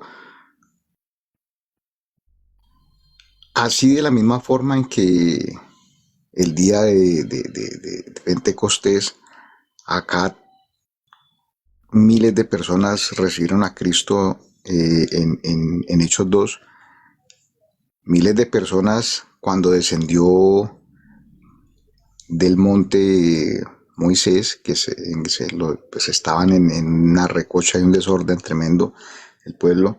Ese día miles de personas perecieron. Entonces yo me acuerdo del formato como espejo, que es de la misma forma que sucedió en el desierto, de una manera acá con Cristo sucedió lo opuesto, que fue para bendición, para salvación. Entonces, mirando esos ciclos que explica en el Éxodo, eh, de la misma forma en que después de que inicia el mes primero y que transcurren 14 días para la inmolación del cordero, 3 días después hay un equinoccio y 50 días después es cosecha o Pentecostés. La pregunta es si ese formato de igual manera tendría aplicabilidad o desde cuándo sería la aplicabilidad para ese formato, si tiene pues ese formato, pues por lo que hemos entendido acerca de los comportamientos de los tiempos que son estrictamente por las lumbreras. Entonces estaba como mirando de que si nosotros colocáramos ese mismo formato yo creo que todos los episodios que hemos visto en el transcurso de prácticamente la existencia de la humanidad, ese esquema de 14, 3, 50, pues ha sido relativamente, pues, si no igual, casi igual. Entonces eso me parecía muy inclusive, muy interesante. Y le quería preguntar ahora al hermano si alguna vez lo ha explicado o si alguna vez lo ha compartido, si lo estoy interpretando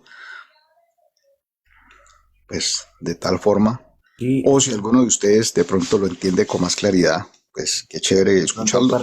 para aportarte un poco ahí, para sumar, digámoslo, cuando el Espíritu Santo descendió en el aposento alto, ¿cuántas personas habían?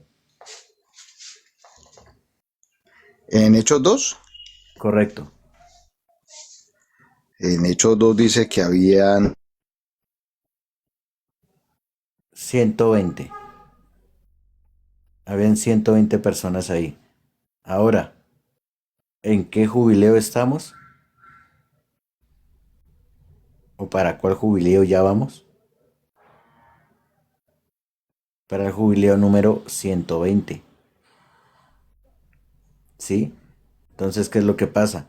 Dios, en los tiempos del hombre, los tiempos de Dios no son los tiempos del hombre, porque para Dios un año son como 1000, un día son como 1000 años y 1000 años como un día.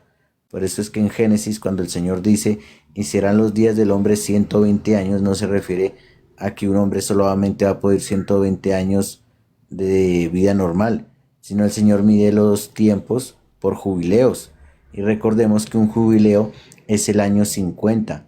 7 por 7, 49, y el año número 50 es el jubileo, que es la restitución. Entonces, cuando nosotros multiplicamos 50, que es un jubileo, por esos 120 años que el Señor dice que serán los días del hombre, dan 6000. ¿Y en qué día Dios creó al hombre? En el día 6. ¿En qué milenio estamos? En el milenio 6. ¿Por qué? Porque cuando nosotros contamos de la cruz hacia adelante, van 40 jubileos, es decir, 2000 años. Y cuando contamos de la cruz hacia atrás, van 80 jubileos, es decir, 4000 años. Es como en la vida de Moisés. Moisés a los 40 años salió de Egipto, a los 80, escapó, a los 80 regresó como libertador y a los 120 años ya estuvo en la tierra prometida. 120, ¿por qué? Porque es una sombra profética de 120 jubileos cuando nosotros ya estaremos con el Señor en esa tierra prometida, en ese milenio con el Señor. ¿Me explico? ¿Estás explicando, Sí, Juan? desde luego que sí. Señor. ¿Qué estás explicando? No, Nada es más. que estaba yo, no, es que estaba haciendo yo, le estaba hablando de, pues mirando qué interesante de la misma forma en que los esquemas del el conteo, como lo explica pues en todos los sucesos, desde el día 1 del inicio del mes, 14 días, luego la inmolación del cordero, luego 3 días y luego 50 para, para cosecha o Pentecostés. Entonces, la pregunta era si ese mismo esquema era el que tendría vigencia y aplicabilidad para esta época o sería un formato que tiene alguna variable, pues que entendiendo el tema de los comportamientos de las lumbreras. Fueron 80, 40 y 20. Hay una profecía de los 120, pero son 80, 40 y 20. Y ahí hay más profecías, pero recuerda que vamos a ver. ¿Qué es lo que está pasando ahorita? Podríamos hablar de los 20 jubileos del milenio, pero una de las cosas que más daño hizo para nosotros en ese momento, para entender la profecía, es cuando la gente, antes de que llegara el tiempo, comenzara a especular sin ver las señales que estaban en ese momento. Ellos tienen que entender la profecía conforme el cumplimiento del tiempo a la generación que le va correspondiendo. Nosotros no hacemos nada con especular de los próximos 1000 años y quererlo definir 1000 años antes, porque ese fue un gran error. Y dice que el sabio aprende de los errores, ¿no? ¿Cómo vamos a proyectar esos otros 20 jubileos y nosotros argumentar de cómo se tienen que cumplir si no nos toca a nosotros vivirlos? Entonces va quedando ahí como cada generación va viendo lo que le corresponde. Sí, entiendo y está claro. Yo me preguntaba si cuando él explicó en Apocalipsis de que ya no iban a adquirir vigencia, ya porque las lumbreras iban a ser el mismo. Entonces, interesante de qué manera manejaría ese formato, ¿no? O sea, porque no he visto en ninguna parte que él explique, él dice, bueno, es que la lumbrera va a ser yo. Entonces, No, en Apocalipsis sí dice que él va a ser la lumbrera, que él es la luz que nos ilumina.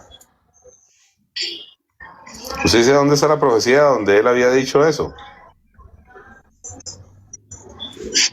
En Isaías habla mucho del milenio. En los profetas menores está la mayoría de esos profetas. creo que y a Isaías, sí. No sé si Joel también lo habló, no, Joel habló fue de los segmentos cuando las lunas rojas empiezan a agudizarse. Sí, hay varios de ellos. Ve, ahí te puso él, que él es el sol de justicia. Por eso ellos saben que él mismo es la lumbrera. Y hay más versos. Lo que pasa es que recuerda que la profecía tiene algo muy característico. La profecía la va abriendo el tiempo también. La profecía no se abre antes de tiempo. Mm. O sea, cada sello se va abriendo en su debido orden. No puedes abrirlos todos. Va uno en un orden de desarrollo, de apertura, y cada uno va entendiendo lo que le corresponde ir viviendo. Estaba leyendo el artículo, el último que publicaron acerca del Ciro. Uy, aterrador. La cantidad de información tan perfecta y tan exacta que uno no se percata a menos de que se siente a hacerle seguimiento, pero impresionante. Y también se hizo el trazo de los jubileos, los 80 jubileos antes de Cristo, los 40 jubileos después de Cristo y los 120 completos, con eventos bíblicos, históricos, versículos bíblicos y todo unido. Unido con todas las piezas bíblicas, con todos los versículos bíblicos y todas las piezas históricas. O sea, ese fue como un orden de toda la escritura a través de todo ese trazo. Es que, yo lo decía ayer, es como un orden que cuando usted lo comienza a ver, nada más comienza a crecer y a crecer. Lo que pasa es que hay gente que comienza a ver y dice, bueno, yo quiero ver lo del templo, y otros dicen, yo quiero ver lo de los jubileos, y otros dicen, yo quiero ver lo de la cruz, pero sigue estando todo ahí, y después se van uniendo más piezas hasta que llega un momento que lo estás viendo todo enorme, pero no lo puedes ver tan general, tienes que ir aprendiendo cada detalle, para que todos los detalles se vayan sumando.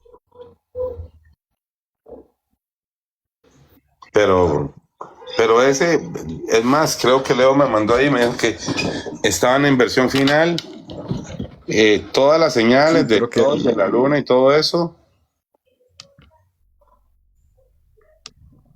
Ya estaba el del hijo de perdición, que es como la versión final.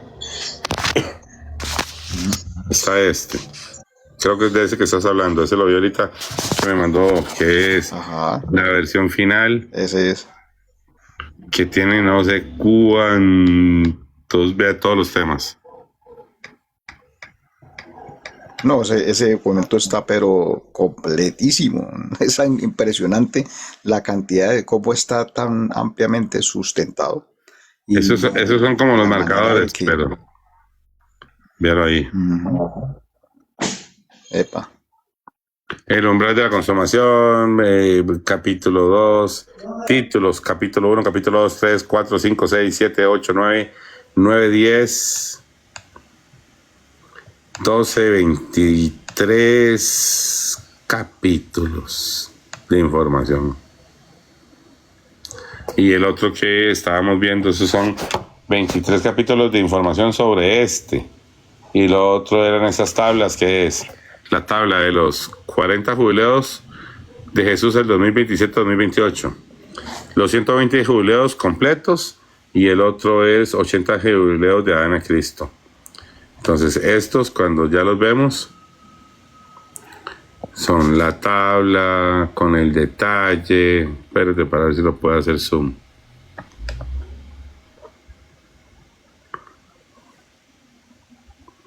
Tiene también un montón de información.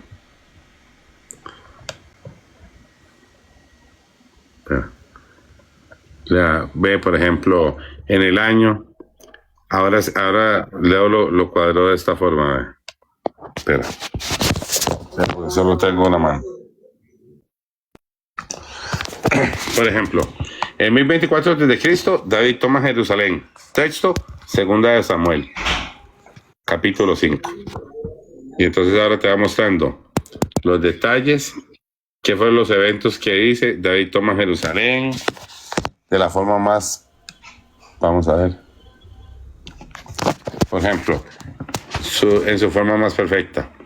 Liberación de Israel en Jueces 11. La historia de Débora y Barak en Jueces 5. Viene los años en que sucedieron los eventos bíblicos según el orden de los jubileos. O sea, que ahora lo que logramos hacer es, por ejemplo, la esclavitud, Éxodo 1. Canaán, 32 años en Canaán. Deuteronomio, y él viene poniendo todos los hechos. Entonces, ahora la tabla tiene, digamos, el evento, el jubileo 22, el año 74, el evento, jubileo 21, jubileo 27. Por ejemplo, este jubileo 27 es un espejo, pone aquí, vea, por ejemplo. Mira. Oye, buen momento. Es el número de jubileo, el año en que se dio y el texto bíblico que lo demuestra en el orden de la narrativa y el conteo bíblico. Mira. Voy. Deme un momento. Que está.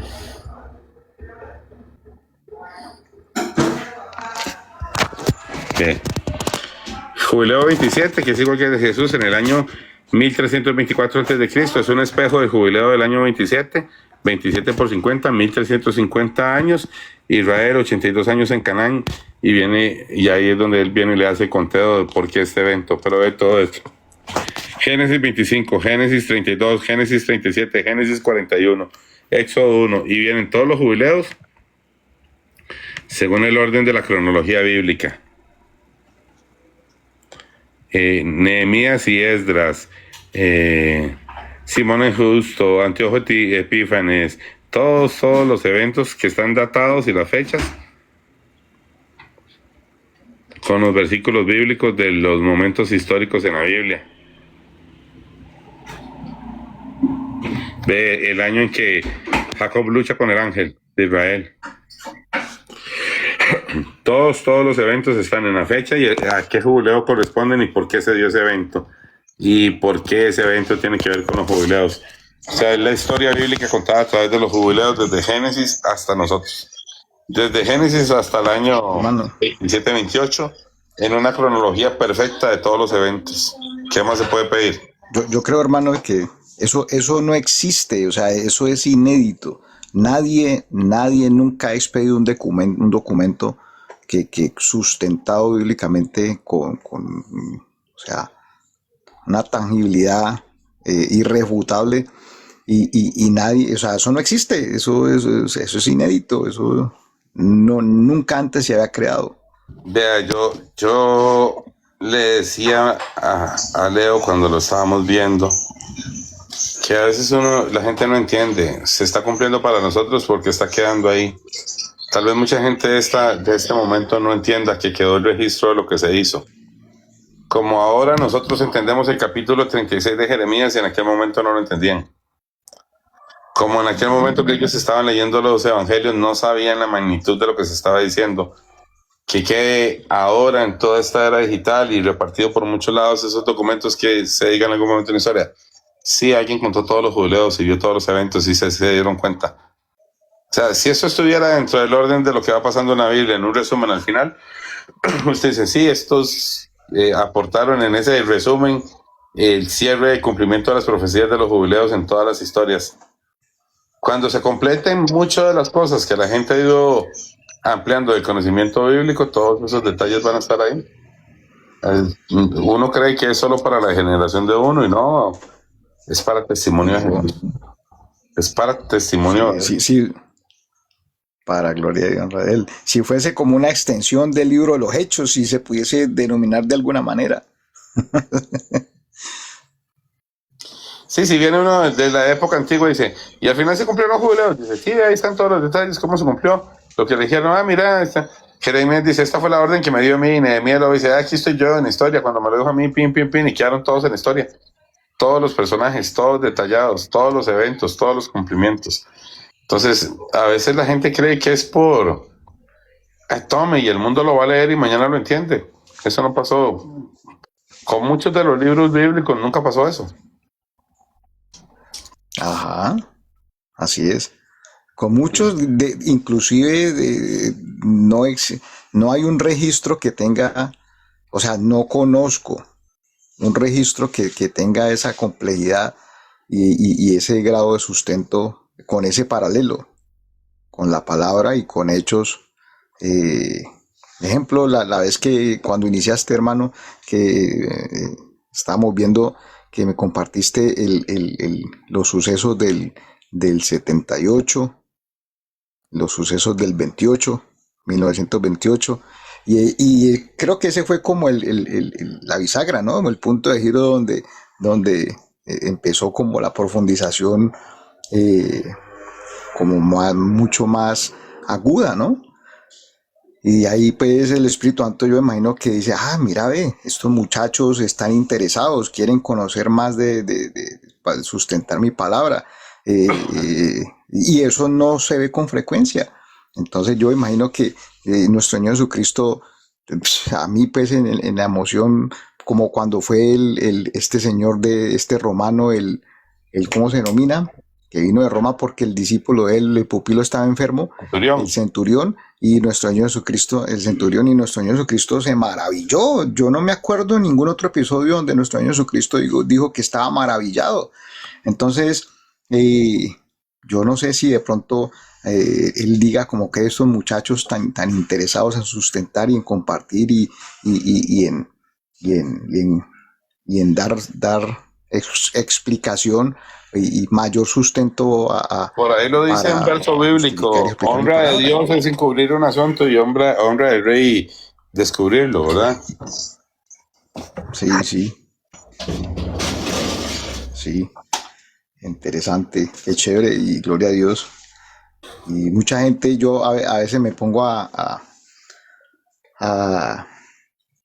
ver, ¿no? Que uno ve muchos hermanos, muchos consiervos que se ponen a discutir y a justificar una doctrina que evidentemente está llena de levadura y en vez de sentarse a sobreedificarse se sientan a tratar de justificar algo que es injustificable, ¿sí?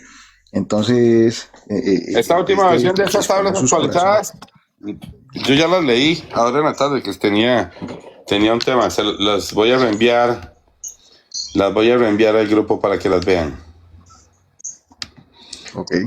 Están las tablas de Jubileos, los que quieren ver los 40 de Jesús en adelante, los 80 y los que quieren verlo todo junto, con versículos bíblicos y todo, como las versiones finales. Es que el otro día ya no lo habían pasado y se los habían compartido a ustedes en los grupos y están muy detallados. Lo que pasa es que, como que en ese momento, pregúntale a Leo, fue una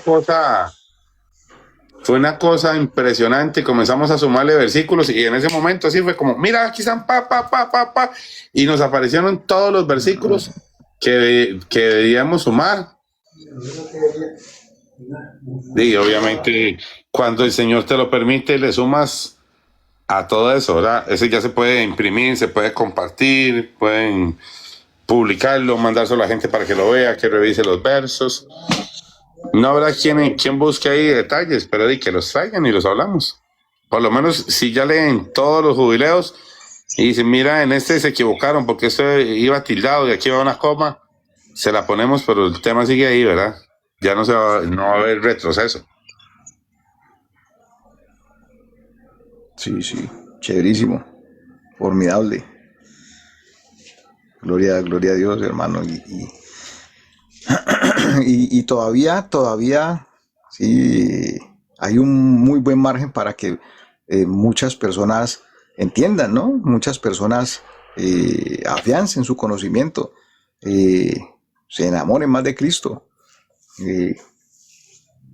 Hay muchas personas que se inclinan más. Mira, hay un detalle. El trigo no se preocupa por ser cosechado del mismo. El trigo simplemente da el fruto, que es lo que le corresponde. Están más pendientes de la cosecha, de los tiempos y del orden de que tiene que ser los que están sirviendo para ayudar a preparar la cosecha y el dueño de la cosecha. No quiere decir que lo más importante no sea el trigo. Nunca digo que sea más importante que lo están cosechando que el trigo mismo. Pero hay trabajos que se tienen que hacer. Ve, prepara esto, deja esto, avísales que yo lo voy a recoger, esto y lo otro. Entonces, tal vez la gente no está entendiendo ese punto. Al final de cuentas, lo importante es dar buen fruto en nuestra vida y ser cosechado. Si el Señor puso a algunos a anunciarlo, a otros a verificarlo, a otros a dejar constancia, es parte del trabajo que cada uno tiene que hacer. Pero al final lo glorioso es que seamos cosechados todos como trigo. Amén. Yo me acuerdo del episodio cuando explicaba decía, bueno, inviten, le dijo a los siervos, vaya, inviten, porque el banquete está listo, ya tengo todo listo, vayan, inviten, y los siervos no se pusieron a decir, y qué tal que no sea, sino que ellos fueron, hicieron caso, hicieron el primer llamado y no les pararon bolas. A ellos no les importó que no hubiese pasado en el momento. En el segundo llamado también vayan y avisen, y a ellos no le importa, a uno no le importa, a uno le da igual de que razonen, de que le hagan fo, de que lo miren feo, uno Quiero va decir y una avisa. cosa. Yo entendí ese tema de los jubileos y todo hace años, hace 12 años. Si usted me hubiera preguntado en aquel momento que esto iba a tener la capacidad de demostrarse en toda la historia de la forma, con las herramientas que tenemos ahorita, yo no lo hubiese imaginado nunca. Nunca, nunca. Y si usted me pregunta qué tanto se va a expandir de aquí en adelante, yo no sé decirle. Yo ya he aprendido en el tiempo que es conforme él quiera, en los momentos que quiere. A veces una noticia para volverse viral es un segundo. Mira ese conteo que vieron, ya lo vieron y comienza a aparecer y la gente comienza a preguntar por temas del jubileo o hasta dónde puede llegar el tema del marido. Yo me imagino que en algún momento alguien se inquieta y dice, mandémoslo en español y compartámoslo un poco de gente en inglés y por allá otro se vuelve y dice, no, pues mandémoslo. Habrá alguien que lo comparta ahí en francés y lo traduzca y es lo mismo, simplemente va a crecer. Uno no se tiene que preocupar Buena idea, por el propósito. Sí, digamos, de los jubilados, vea, ya hay un gran trabajo. Si alguno se inquieta por traducirlo al inglés, hacer las tablas y compartirlo en páginas de Facebook que están en inglés, en publicarlo en Instagram, las tablas, vean esos detalles, estudios, descárguelos, está en otros idiomas, solo corre. Y eso no tiene ningún nombre de nadie, ahí no se le glorifica a nadie de personas de quién lo hizo, no lo hizo, es simplemente para que la gente conozca la verdad en Cristo. Ese siempre ha sido el único propósito. Amén. Esa idea está fenomenal. De hacerlo, pues porque eso en inglés tampoco, ni en ningún otro idioma, sacarlo. Vea, hay muchas redes, usted llega ahorita, proliferando. hay gente que lo sube ahí, lo puede subir y publicar en inglés en Instagram. Te interesa la profecía, conoce los jubileos en la Biblia, sabes del tema, revisa esas tablas y la gente se inquieta y se inquieta y se inquieta. Ahí en un video, mira, tenemos estas tablas, las puedes descargar, aquí hay un enlace. Algunos hacen enlaces a un drive y a otro. Y ahí está. ¿Cuántas copias de la Biblia hay? ¿Usted cree que a Pablo le interesa en este momento si usted copia la versión de la Reina Valera, la forrada de negro, la de cuero, la de letra grande, la de letra pequeña? Ahí va en todos los formatos compartiéndose, ¿o no? Sí. Esa idea está formidable y hay que ponerla por hora. Está fenomenal. Bien. Voy a hacer una pausa un momento para atender unas cosas, que siempre saben que hago una pausa como esta hora para atender algunas cosas aquí en mi casa y me vuelvo a conectar ahora dentro de un rato. Tal vez en unas 2 horas y media. Vale, John, vaya a hacer las tareas que le toca. Tengo que ir a sacar la Lave basura, bien tengo que sacar el perro. El perro no perdona, mira la cara de amargado que tiene. Tiene una cara de amargado porque no lo he sacado, que está furioso. Acá lo esperamos ansiosamente para continuar con el tema que veníamos. Amén, ahí seguimos hablando de la venida del Señor y de todas las cosas que tenemos que aprender de Él. Siempre es un gusto. Última pregunta, John, para lo del rey, para quedarme claro. El rey tiene que morir para que vuelva a ser el rey, o el reinado es eterno, o el reinado es eterno. El rey nunca muere, o si tiene un cumplimiento de la muerte del rey. Sí, para que hereden los hijos del rey. Solo para que hereden los hijos del rey, ¿no? No, con Cristo, como detalles, Cristo. Pero no te parece uno bueno como la muerte del príncipe o el rey. Sí, no, del príncipe, porque él tiene el título de príncipe, Isaías 6. Y el rey no lo tiene. Es el príncipe, yo soy hijo del príncipe. Bueno, vamos a ir al testimonio. Cuando él murió, pusieron un rótulo en su cabeza, el rey de los judíos. Amén, por eso te lo decía yo. No, A eso si ya- yo estoy si ya ahí se- más.